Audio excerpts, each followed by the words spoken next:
Assalomu alaykum hurmatli mijozlar.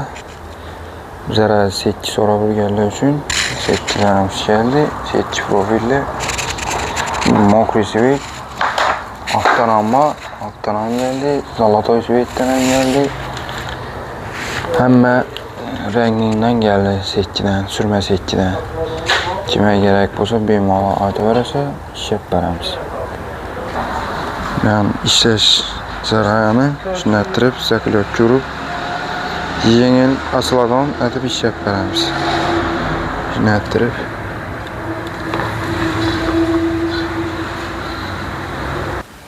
Buni profili qalin profildan bo'ladi. Toza parta geldi, qalinidan. Shunday qalin bo'ladi. Shunattirib, chiroyli atib ishlab beramiz bunda. Zakazlarimiz xudo xolasa ko'p.